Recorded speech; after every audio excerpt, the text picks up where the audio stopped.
Join us for a review of the all-new Audi A3 sedan. Let's go!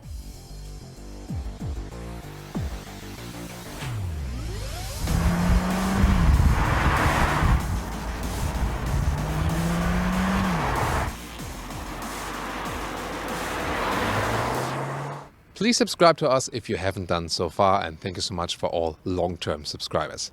Here the front of the new Audi A3, be it the hatch or the sedan, signalized here by the very large single frame grille. It's a very sporty style. This is the so-called Edition 1, so special launch model, has here a glossy finish of that front grille. There will be different styles available. The S-Line, for example, if you want it a little bit sportier, and you can also see a different light signature then. Because here this is like a lying L form or some Tetris bricks or so. But in the S-Line it will be a vertical signature. So that's one step further of individualizing some trim lines over the headlamps. 4 meters 50, 14 foot 8 or 177 inches is the length of the A3 sedan. That means it's 15 centimeters or about 8 inches longer than the A3 hatch. And that is just the rear overhang here for a longer trunk, and of course this typical sedan shape. The wheelbase is just the same. A3 hatch, A3 sedan, and also the new VW Golf 8. They share the same wheelbase and same platform. Here the wheels, they come from 16 to 19 inch maximum. These here are 18 inch, and they are somewhat cool because they look already quite large and pretty cool. But 18 inch still guarantees that you can go for the adaptive suspension. That is not possible with the 19 inch.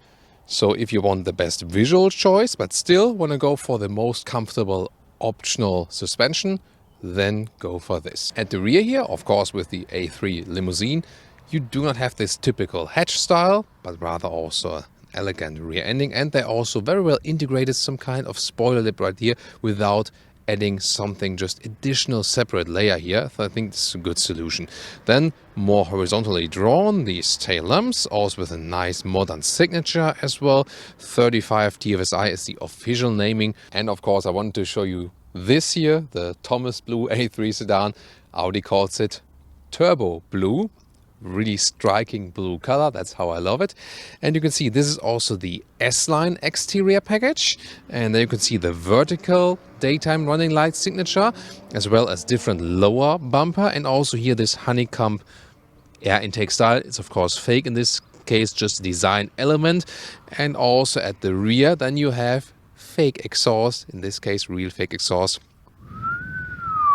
Case for the Autogefühl fake exhaust police. The weight distribution, hatch and sedan, is exactly the same. So although this has a wider rear overhang, well then the roofline goes a little bit flatter, and that actually evens itself out. So the weight distribution, hatch and sedan, is just the same. Very interesting. However, what is different is the wind efficiency. So this here, the sedan, is more aerodynamic than the hatch. It starts here. This will be the main engine, 1.5 TSI, turbo engine, 4-cylinder, 150 horsepower. And in connection to the dual clutch transmission, which is called S-Tronic here at Audi, then you also get it as MHEV Mild-Hybrid system. There's also a smaller 1-liter 3-cylinder turbo petrol engine with 110 horsepower available, as well as a 2-liter TDI with 150 horsepower. Maybe there will be some other engines later on, but not all the engines that the hatchback is offering at the moment.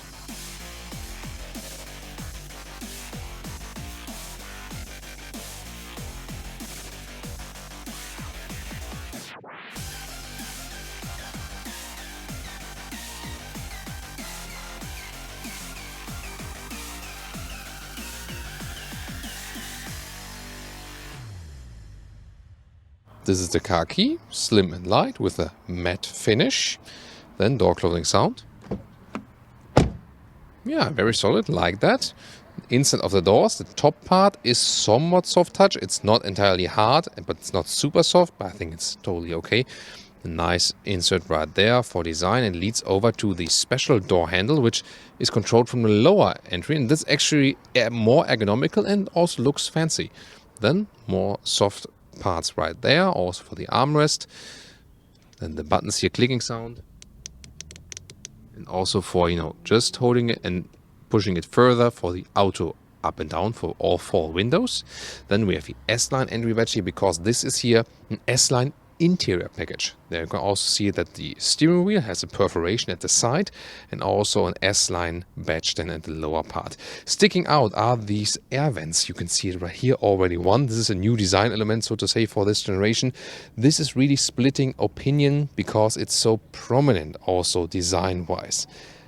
And one of the highlights here in the new A3 are the seats. You can see here this is the sportier seat with more side support, inside fabric, outside leatherette.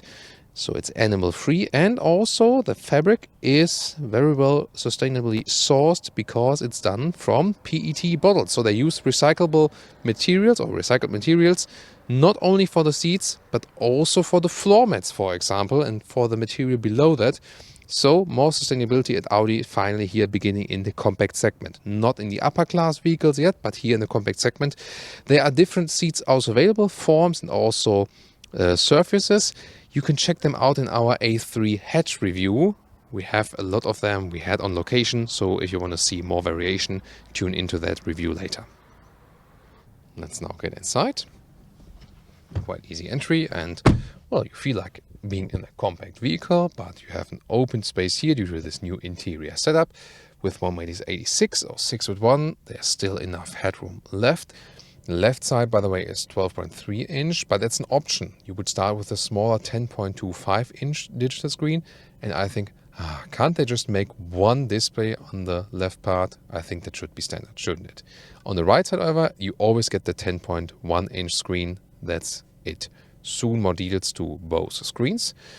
Then you can see here the steering wheel with the perforation at the side and also with the volume control. That's good to have it still. Left side, then you control the digital instruments, can also zoom in and out the map. You already see I have the map view at the moment. We can soon switch to satellite view. This also looks pretty cool. Then the lower part here, and this is what I like best, if you compare it also to the Golf, the Leon, Octavia, we have still a manual climate unit with nice high-class clicking sound, and this is so easy to control also while driving.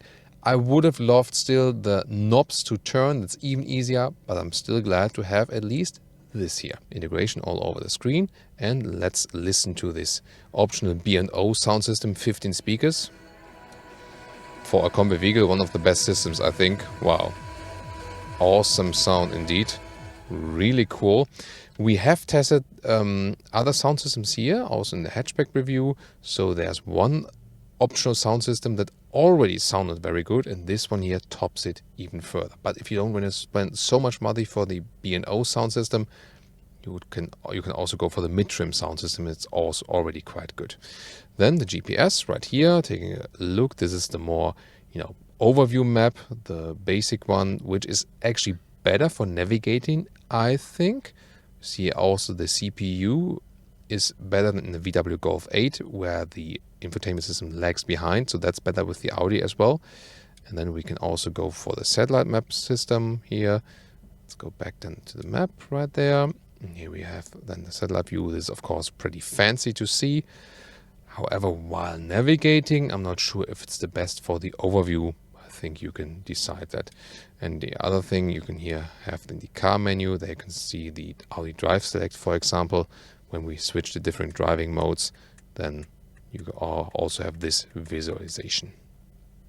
And the virtual cockpit, really cool thing to have. You can change the view a little bit, but it will make more difference, of course, when you have the map here all over the place. Then you can also switch around when you have it in the right infotainment screen. When you deactivate the satellite view, it will also be deactivated here. Or they can again here the split view with the map. So whatever you want to have, however you want to have it right here. And then you can also have more options, everything controlled with your left thumb. The very nice option is also the head-up display. Yay! Here we go. So then you can see the current speed, the allowed speed. Left side also some GPS information. You will also see a display of an intersection when you approach the next intersection. On the right side also the assistance systems view. So definitely helpful to keep your line of sight on the road. Now let's get in the rear. So here we go. And the instant of the doors here. This is, by the way, hardpack. Would have been cooler with soft materials, but the question is then of course always, how often would you touch this? I don't know. We can discuss about that in the comments. As for the legroom, you can see here it works still for 4 tall adults. There's this recess right here in front of my knees. However, these sport seats are a little bit more voluminous. With the base seats, I think you have a little bit more legroom. Other than that, headroom wise, it's also still okay. No problem. I directly fit here with 1.86 m or 6'1", and it's decent seating position here also in the rear. And you see we also have this beautiful fabric material, and it's, by the way, it's quite robust here, and at the same time it feels very good and high class. So the liter figure, 380 liters for the hatch, and here 425 liters for the sedan, because the boot volume is always measured then below the cover also for the hatch. So the hatch has the easier entry, and it would have more versatility when you remove that top cover and use all of it, all of the height. However, the sedan is the official bigger liter figure, and it also is longer because of the longer overhang of the vehicle. Well, the access here, you can put the luggage in like this, of course.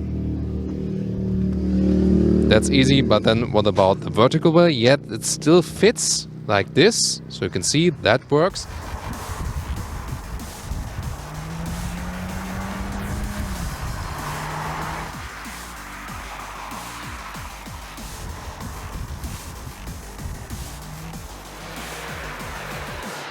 Welcome to Thomas's Driving Lounge with the all-new Audi A3, here today as the Audi A3 Sedan, or the Audi A3 Limousine, or Limousine as we say in Germany. So, questions that will be solved here: is it different hatch and sedan? What about the VW Golf, Seat Leon, Skoda Octavia? And also what about previous generation to this generation? First of all, in general about this car, it is a very calm driving experience for this compact segment, so the noise insulation is really very good, and it's also an agile driving experience here. Slalom, precise input from that steering wheel, there's no dead zone area here, and it's really just a perfect feeling with the steering wheel. It's actually pretty light, it's a little bit stiffer than when you are in dynamic mode, but it's very well to control, so it serves you very well when you drive it here. Roundabouts, a little bit more agile, but also when parking in and out. Maybe the steering wheel could be a little bit smaller or something, but overall definitely still a good choice.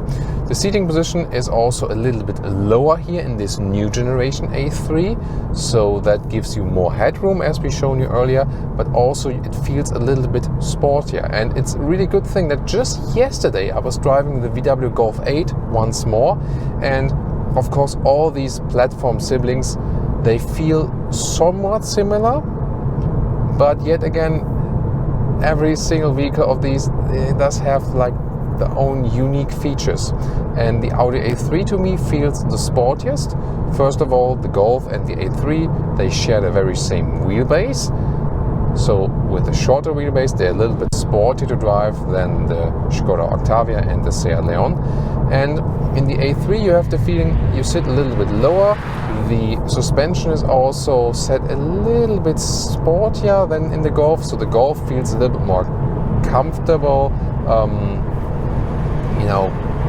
cozy in a way, also with these new ergo comfort seats with the Alcantara that we've shown to you, that also great seating materials and great comfort.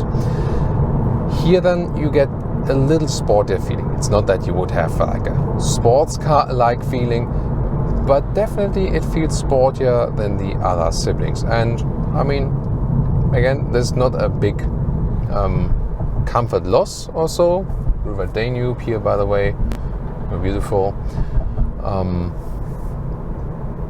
This car really gives you a good compromise between sportiness and comfort. We also have different driving modes. In the efficiency driving mode, for example, the throttle input is being reduced, so for better fuel economy, and also the MHEV system works in a way here. I get off the throttle, and then the RPMs drop down, so the car is just coasting or sailing, however you want to describe that.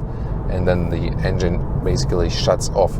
So this works very, very well. This MHEV system, pretty good. And we've tested it also in the A3 hatch and also in the VW Golf and also in Leon. And we could really score realistic consumption figures between 5 and 6 liters on 100 kilometers. So it's in the higher 40 mpg regions, both US and UK. Or UK, of course, always a little bit higher than in the figure because it's a different unit. But really satisfied here with the MHEV system in the 1.5 ETSI. And once again, we have the adaptive suspension here, the DCC, Dynamic Chassis Control. Wait a minute. Does Audi also call it that way? No, I think they just call it adaptive suspension here. That's the way VW calls it. But of course, it's the same hardware. And it really gives you, again, a good balance. So if you want it a little bit sportier, then you go to the dynamic mode. If you want it a little bit more comfortable, long-term comfort, then you stick with the normal driving modes. And indeed, the adaptive suspension here is quite a notable difference from the base suspension. They also build very good base suspension. So if you want to have an A3, you really want to have an A3, but you can't spend too much money on it, then it's also fine just to go with the base A3. It's no problem. It won't be a bad vehicle at all then. But adaptive suspension is, of course, a nice feature to go for to make it more comfortable and also to give you more choice actually for the driving situations. And once again, when I was driving here, in a rather subtle way, again, closing to the 5.5 liter on 1 kilometers fuel economy is really very, very good. See what we can do with this 1.5 TSI. The acceleration figure is 8.4 seconds from 0 to 100. So, dynamic mode from 20 kilometers an hour. Let's just accelerate it out.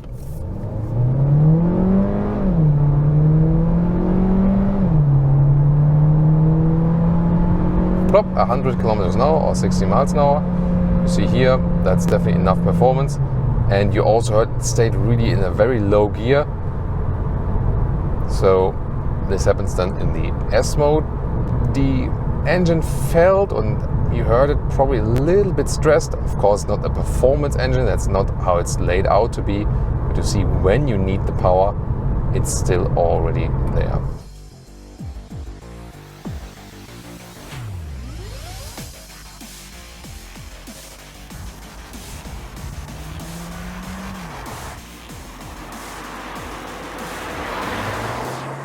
And now to the conclusion for today with the all-new Audi A3 here today as the A3 sedan or A3 Limousine. Well, first of all, it's more elegant in the styling than the hatchback model. At least I think so. A lot of others think so too, I think. But it really depends on what you prefer. Do you prefer the hatchback or the sedan? Of course, you can pick. Here it's a little bit longer, so yeah, not as easy to park as with the hatchback. Still compact dimensions. But the advantage then is that you have a longer trunk, however not that easy to access than with the hatchback. So yeah, it's all about pro and con definitely. It really depends also on the markets, for example. So the US will get this sedan here, whereas they won't get the hatchbacks. And some markets rather prefer the sedans, some others prefer the hatchback. Definitely overall elegant styling here. On the interior we have a high build quality. People say, yeah, here and there have been some coast cuttings. Maybe yes, but the overall build quality impression on the interior is still very, very high, I think. So if they did some coast cuttings in at parts where you don't really feel that much of a difference. However, still a good climate unit here, and that's also a big advantage to the other siblings. You can still have a manual climate unit, and that would be also one key factor. I would pick this one here over the others. And also great as for the seating choices, visually attractive and also animal friendly. And even more to that, even more better resource. So they have recyclable materials, so they also make a step forward as for sustainability for the interior materials all over the vehicle, as we shown you earlier. And also this new 1.5 TSI with the mild hybrid system, also very good in the fuel economy. So you can score some 5 to 6 liters on 1 kilometers, which is higher in the 40 mpg range. So I think as for the sustainability, one of the best vehicles that is here on the market yet from Audi. Driving wise, also very good on the road, a neutral handling, sporty, although this is not a special sports version, and also very comfortable at the same time with this optional adaptive suspension, which you should also go for when you can afford it. It's one of the most important options here, I think, when you want to increase the comfort even further. So a good compromise between all the things you might want to experience in everyday driving life. Overall, a very, very good package for this very vehicle. The only thing, of course, remains with the price. Yeah, I would like to take it over a lot of different other compact vehicles, but it's also one of the most expensive ones. That's the catch. So, thank you so much for tuning in today. Also check out the hatch review and also some of the competitor cars inside and outside the Volkswagen Corporation. See you there.